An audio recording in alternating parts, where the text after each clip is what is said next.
cette nouvelle vidéo, nous allons voir le chargement d'une bobine dans les machines latex, à la fois la latex 300 et la latex 500.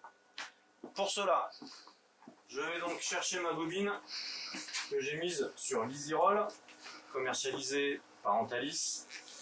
EasyRoll sur lequel on peut placer 6 bobines jusqu'à une laisse de 1600. Donc là, je prends la bobine que je souhaite imprimer. Je vais venir la placer sur le stand de la machine, comme ceci, avec la coupe vers moi et le dessus imprimable vers l'extérieur. Je vais ensuite placer la broche à l'intérieur du mandrin, comme ceci, que je viens mettre en butée. Et ensuite, placer l'autre partie de la broche de l'autre côté, en butée également, que je viens donc loquer comme ceci. Il faut bien veiller à ce que la flasque soit sur le repère extérieur du stand, comme ceci, que l'engrenage en fait soit juste en face de cette pièce ici. Pour introduire la bobine dans la machine, il suffit de prendre le stand comme ceci et de l'amener vers le haut, comme ceci. La bobine est donc placée dans la machine. Je vais donc enlever le scotch protecteur.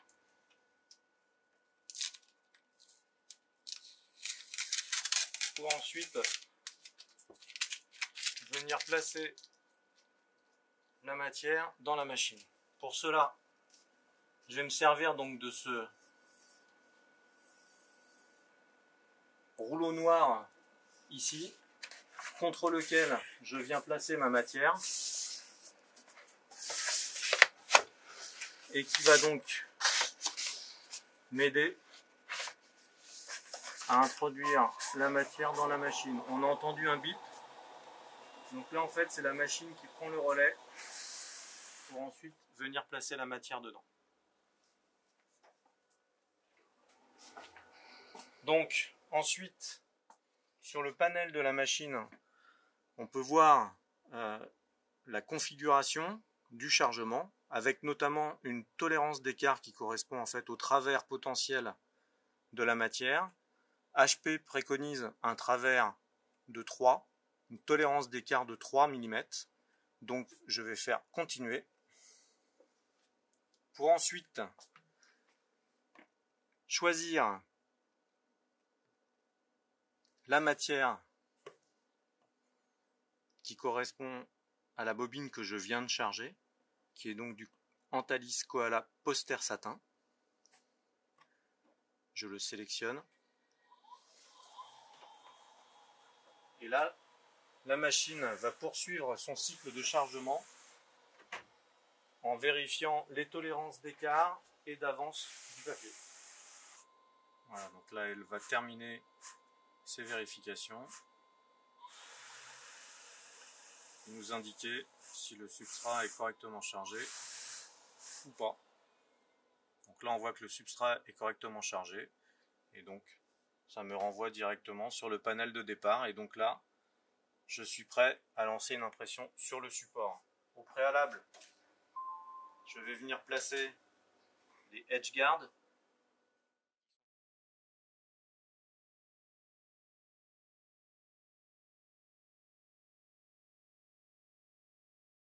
deux côtés. Comme ceci. Voilà. Et donc là, la matière est prête à être imprimée. Concernant le déchargement, voici comment ça se passe. Donc je vais dans l'onglet substrat du panel. Et là, je vais faire décharger. Voilà, donc la matière s'enroule. autour d'elle-même sur la bobine, comme ceci. Voilà. Et donc là, pour enlever la bobine, en fait, je vais rebaisser le stand. Je vais libérer en fait cette partie engrenage ici avec cette manette que je vais relever.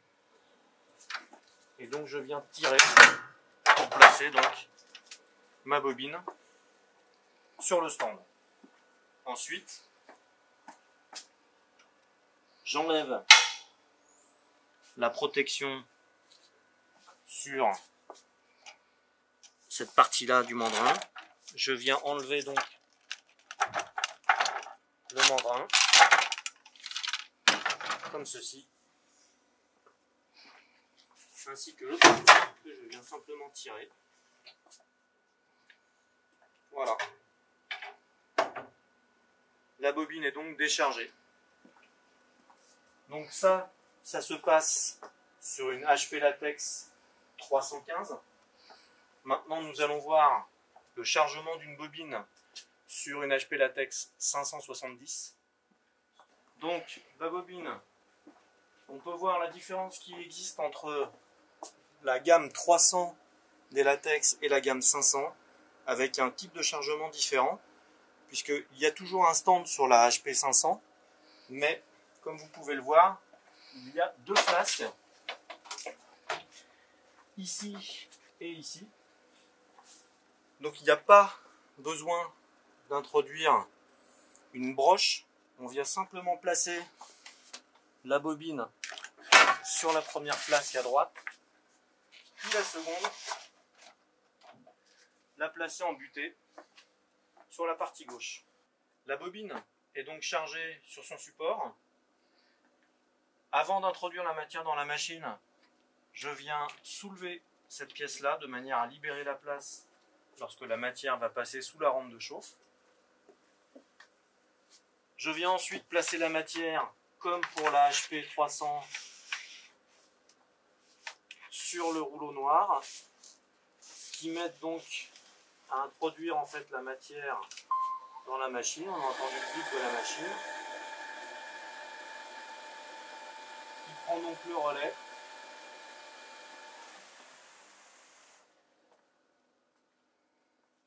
On a sur le panel les mêmes indications, ou une partie des mêmes indications, en l'occurrence la tolérance d'écart, donc qu'il faut laisser à 3. Je fais continuer. Je viens choisir ensuite le profil de la matière que je souhaite imprimer, en l'occurrence de l'Antalis Koala Poster Satin. Je fais continuer. Et la machine va donc effectuer son cycle de chargement en vérifiant tous les paramètres de chargement de matière. Substrat correctement chargé. Voilà. Donc là la machine est prête, le support est prêt à être imprimé. Donc la machine nous a indiqué que le substrat était correctement chargé. Je rabaisse la petite trappe et je viens ensuite placer les edge guards, donc au bord de la matière, sur les pointillés ici, comme ceci. On fait la même chose sur la edge guard gauche. Donc ensuite, il ne nous reste plus qu'à remonter le stand avec la bobine, de manière à libérer l'enrouleur et avoir la possibilité donc d'utiliser l'enrouleur pendant l'impression. Donc pour décharger la bobine, je vais d'abord remettre le stand dans sa position initiale. Je vais ensuite aller sur le panel rouleau déchargé.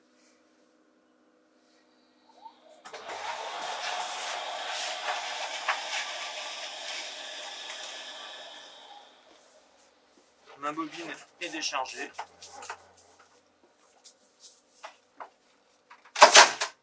Donc il ne me reste plus qu'à l'enlever et ensuite aller la ranger.